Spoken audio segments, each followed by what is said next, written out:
আলাইকুম রহমতুল্লাহি ওয়া বারাকাতু। ১ নম্বর হাদিস শরীফ, আখলিস যিনাকা ইয়াকফিকাল আমালুল কলিল। ১ নম্বর হাদিস শরীফের অর্থ, তোমার ঈমানকে খাঁটি করো, অল্প আমলে নাজাতের জন্য যথেষ্ট হইবে। ২ নম্বর হাদিস শরীফ, খয়রুকুম মান তাআল্লামাল কুরআনা ওয়া আল্লামা। হাদিস শরীফের অর্থ, তোমাদের মধ্যে সর্বোত্তম ওই ব্যক্তি যিনি কোরআন মাজিদ শিক্ষা করেন এবং অপরকে শিক্ষা দেন। ৩ নম্বর হাদিস শরীফ, তলাবুল ইলমি ফারিদাতুন আলা কুল্লি মুসলিম। হাদিস শরীফের অর্থ, যিনি ইলম তলব করা প্রত্যেক মুসলমানের উপর ফরজ। ৪ নম্বর হাদিস শরীফ, আত-তুহুরু শাতরুল ঈমান। হাদিস শরীফের অর্থ, পবিত্রতা ঈমানের অঙ্গ। ৫ নম্বর হাদিস শরীফ, মিফতাহুল জান্নাতিস সালাহ। হাদিস শরীফের অর্থ, নামাজ বেহেশতের চাবি। ৬ নম্বর হাদিস শরীফ, আউয়ালু মা ইউহাসাবু বিহিল আবদু ইয়াউমাল কিয়ামাতিস সালাহ। হাদিস শরীফের অর্থ, কিয়ামতের দিন সর্বপ্রথম নামাজের হিসাব হইবে। ৭ নম্বর হাদিস শরীফ, ফাদলুল আলিমি আলাল আবিদি কাফাদলি আলা আদনাকুম। হাদিস শরীফের অর্থ, তোমাদের মধ্যে সর্বাপেক্ষা ছোট ব্যক্তি হইতে আমার মতবা যত বড়, একজন আবেদের চেয়ে একজন খাঁটি আলেমের মতবা তত বড়। ৮ নম্বর হাদিস শরীফ, আদ-দুআ ওয়াল ইবাদাহ। হাদিস শরীফের অর্থ, দুআই ইবাদত। ৯ নম্বর হাদিস শরীফ, মান লাম ইয়াসআলিল্লাহা ইয়াগদাবু আলাইহি। হাদিস শরীফের অর্থ, যে ব্যক্তি আল্লাহ তাআলার নিকট দোয়া করে না, আল্লাহ তাআলা তার উপর রাগান্বিত হন। ১০ নম্বর হাদিস শরীফ, লা ইয়ারহামুল্লাহু মান লা ইয়ারহামুন নাস। হাদিস শরীফের অর্থ, আল্লাহ তাআলার ওই ব্যক্তির উপর রহম করে না যে মানুষের উপর রহম করে না।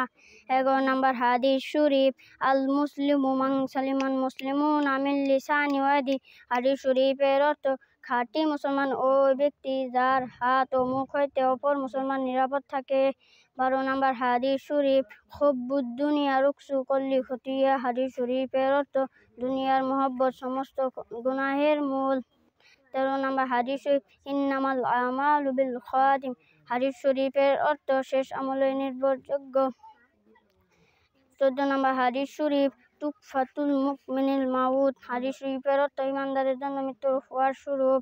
১৫ নম্বর হাদিস শরীফ, কাফা বিল মারই কাযিবান আইয়ু হাদিসা বিকুল্লি মা সামিআ। হাদিস শরীফের অর্থ, যাহা শুনে তাই বলিতে থাকা কোনো ব্যক্তি মিথ্যাবাদী হওয়ার জন্য ইহাই যথেষ্ট। ১৬ নম্বর হাদিস শরীফ, লা ইয়াদখুলুল জান্নাতা জাসাদুল হরম। হাদিস শরীফের অর্থ, হারাম ভক্ষণকারী শরীর বেহেশতে প্রবেশ করবে না।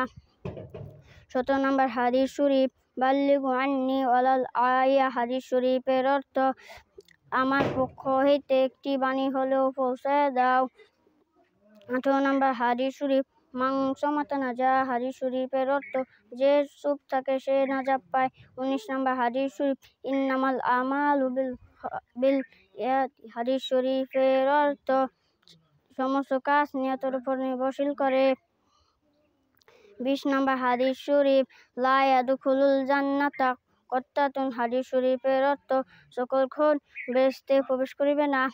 ২১ নম্বর হাদিস শরীফ, লা ইয়াদখুলুল জান্নাতা কাতিউন। হাদিস শরীফের অর্থ, আত্মীয়তা ছিন্নকারী বেহেশতে প্রবেশ করিবে না। ২২ নম্বর হাদিস শরীফ, আয-যুলমু যুলমাতুন ইয়াউমাল কিয়ামাহ। হাদিস শরীফের অর্থ, জুলুম কিয়ামতের দিন ভীষণ অন্ধকার হয়ে দেখা দিবে। ২৩ নম্বর হাদিস শরীফ, আল-গিনা গিনান নাফসি। হাদিস শরীফের অর্থ, ফিকর ধনী আত্মার ধনী। ২৪ নম্বর হাদিস শরীফ, কুল্লু বিদআতিন দালালাহ। হাদিস শরীফের অর্থ, প্রত্যেক বেদাত গুমরাহি বা পথভ্রষ্টতা। ২৫ নম্বর হাদিস শরীফ, আম্মুম রাজুলি সিনউ আবিহি। হাদিস শরীফের অর্থ, চাচা বাপের মতো। 26 নম্বর হাদিস শরীফ, আল মুসলিমু আখুল মুসলিম, হাদিস শরীফের অর্থ মুসলমান মুসলমানের ভাই।